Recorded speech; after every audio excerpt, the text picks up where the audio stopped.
자, 계속 진도를 이어서 나갑니다. 자, 1번은 앞에서 했고, 자, 2번 가볼게요. 자, 무죄 추정을 받아요. 자, 무죄 추정을 받는 피의자라 하더라도 당연히 그에게 구속 사유가 있어서, 자, 구속 사유가 있다는 것은 무슨 말인가요?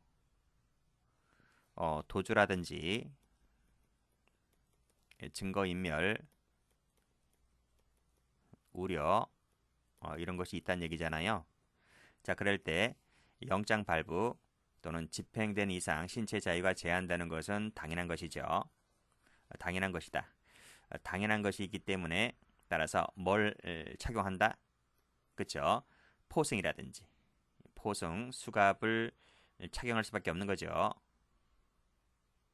자, 이걸 차용했다 하여 무죄추정 원칙에 위반되는 것은 아니다는 얘기입니다. 즉 무죄추정 원칙이 인정된다 하여 도주 사유가 있는 이 피의자에게 포승 수갑을 안 채워요. 안 채우냐고. 그치? 이건 불가피하다는 겁니다. 필요한 한도 내에서 불가피하게 이걸 도주한 거 등을 억제하는데 필요하다고 인정되는 부분이기 때문에 이런 걸 채웠다고 해서 원칙에 위반되는 것은 아니다는 내용입니다.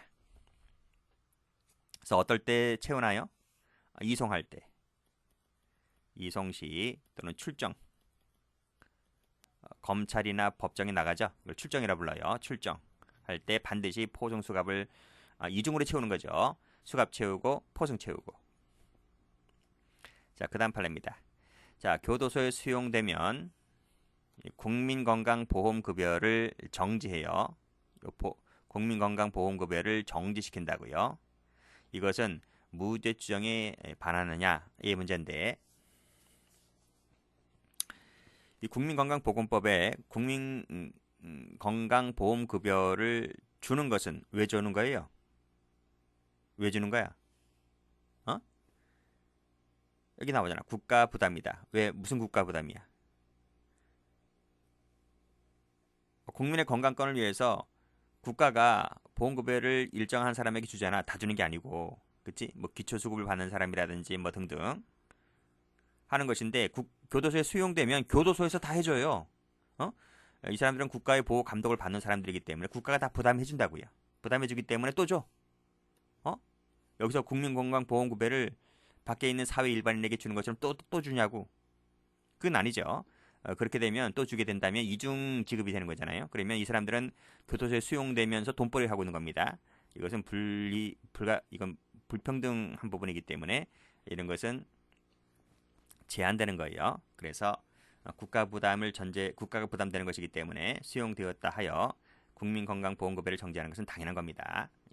정지한다 하여 무죄추정에 반한 것은 아니죠. 그 다음도 마찬가지인 거예요. 구치소에 수감되었습니다. 수감되면 구치소 국가가 다 먹여주고 재워주고 필수품 다 줘요. 치약, 칫솔, 화장지 다 주는 거예요. 그렇기 때문에 뭐 약도 줍니다. 다 줍니다. 공짜로 다 줍니다.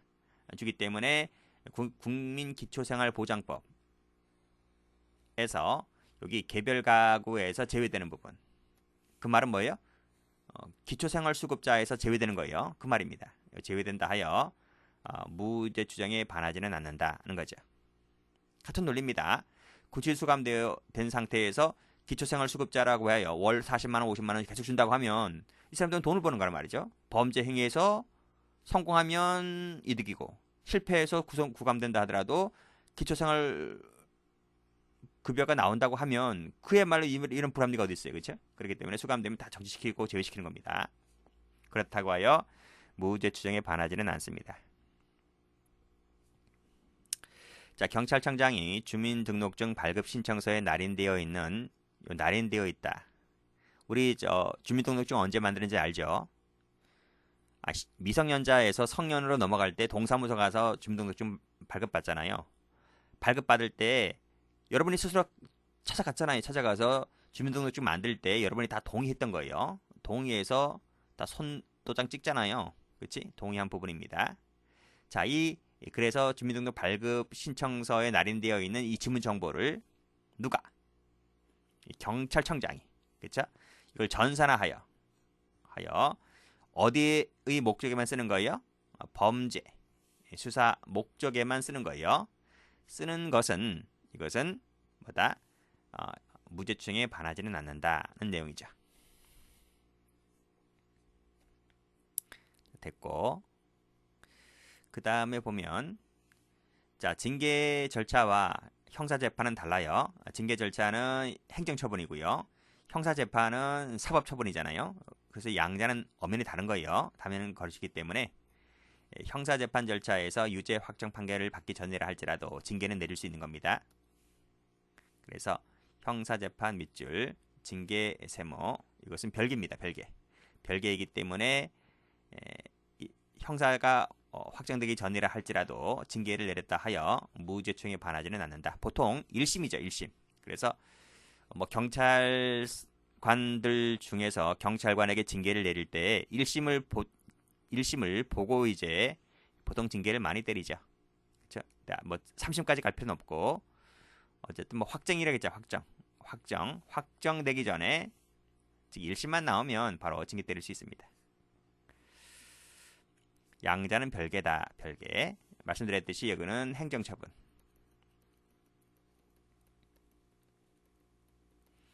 여기는 사법처분. 자, 됐네요. 자, 공소장 첫머리에 뭘 적어요? 소년부 송치처분, 직업 없음을 적어요. 원래 우리 공소장 배웠나 앞에서? 1번주의지, 공소장 1번주의. 공소장 1번주의가 적용되는데 그래서 법관으로 하여금 유죄 예단을 내리게 할 수 있는 미사 여구를 적으면 안 돼요. 그쵸? 공소장 한 장만 딱 제출하는 거예요. 근데 거기다 뭘 적었어요? 이 친구가 과거에 소년부에 송치된 적이 있다는 거지. 그치? 직업 없음 이런 걸 기재했다는 거예요. 이걸 기재했다 하여 이것은 공소장 1번주의나 무죄 추정에 반하지는 않는다는 내용입니다. 오히려 이런 걸 적음으로 인하여 피고인을 특정시킬 수 있다. 이렇게 보고 있는 거예요. 다음. 자, 대법원의 파기환송 판결에 의해서 사건을 환송받은 법원은 그치? 구속기간이 만료가 되면 특히 계속 구속할 필요가 있을 경우에 한해는 2차에 하나여 구속기간을 갱신할 수 있죠. 2차에 하나여 갱신할 수 있는 부분인데 이 부분은 무죄 추정을 받는 피고인이라 할지라도 위배되는 것은 아니다는 내용입니다. 다음 사회보호법이라고 했는데요. 사회보호법이 지금은 없어요. 2006년도에 폐지가 됩니다. 지금 치료감호라고 했는데요. 여기서 치료감호의 요건을 누구에게 맡긴다? 사법적 판단에 맡기면서도 그 기간을 기간 있죠? 기간 몇 년으로 할 거냐? 뭐 5년으로 할 거냐? 10년으로 할 거냐? 이 기간은 누가 정해요? 기간은 사법부가 정하는 게 아니라 사회보호위원회가 정합니다. 자, 사회보호위원회가 요거 기간을 정하도록 한 부분은 무죄 추정에 반하냐? 아니라는 거예요. 즉 치료감호를 할 거냐 말 거냐 그 개시 여부는 사법부가 즉 법원이 정하지만 기간을 정하도록 한 부분 요 기간을 정하도록 한 부분은 각종 사회보호위원회가 정하도록 한 부분은 기간을 정했다는 부분은 뭐예요? 그치 종료 몇 년부터 몇 년까지 5년이라고 했다면 지금부터 5년이잖아요. 그렇죠? 그러니까 이 종료 여부를 보호위원회가 정하도록 한 부분은 무죄 추정에 반하지는 않는다. 자, 이 사법부는 법관으로 구성되어 있잖아요. 법관이 정하는 거잖아요. 재판관이잖아. 이 사회보호위원회는 누가 구성되어 있는지 알아요? 구성원이 판사, 검사, 고위공무원 있죠? 고위공무원 그리고 변호사, 정신과 전문의, 의사잖아요. 의사 등으로 구성되어 있어요. 그러니까 여기선 판사 한 명이지만 여기는 판검사, 고위직, 변호사 다 되는 거야. 그러니까 오히려 여기가 더 전문가 집단을 볼 수 있겠죠.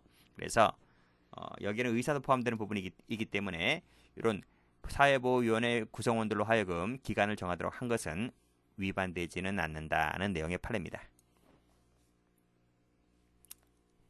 됐고, 뭐 아주 옛날 판례이고 지금은 뭐 사회보호법이 없어졌다 하지만 계속 출제가 되고 있는 판례입니다.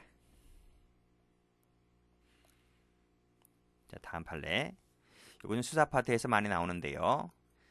수사 담당 경찰 공무원이라는 거죠. 이 사람이 증인 지위에 있다는 겁니다. 그래서 수사를 담당한 경찰 공무원이 나중에 법정에 증인으로 출석할 수가 있어요. 이때 요 관련 조문이 형소법 어디에 나오냐면 316조에 나와요. 316조 1항 2항에 나와요. 거기 조사자 증언 특신 상태가 있다면 증거 능력이 있다 이렇게 나와요. 어쨌든 수사를 담당한 경찰관이 나중에 공판이 열렸을 때 법정에 증인 출석할 수 있습니다. 그랬을 때 특신 상태 등을 갖추게 되면 증거 능력이 있다는 내용의 법조문 증거 파트에서 배웁니다. 그래서 여기서도 형소법 146조에 누구든지 증인 출석할 수 있다가 나오잖아요. 그 누구든지에 누가 들어올 수 있다? 수사 담당 경찰 공무원이 누구든지에 들어올 수 있습니다. 그래서 이 경찰 공무원이 증인 출석했다 하여 무죄 추정에 반하지는 않는다는 내용의 판례입니다.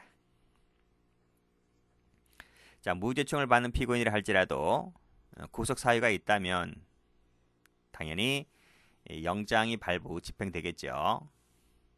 그치? 이건 이렇다 하여 영장 발부 집행되었다 하여 신체 자유가 제한되겠죠. 그치? 당연한 겁니다. 그래서 무죄총을 받는 피고인이 구속이 안 돼. 그럼 재판 어떻게 진행할 거야? 도주할 우려도 있고 증거인멸할 우려도 있기 때문에 사유가 있다면 당연히 영장 발부 집행되겠죠. 그렇다 하여 무죄총이 반하지는 않는다. 뭐 당연한 판례입니다.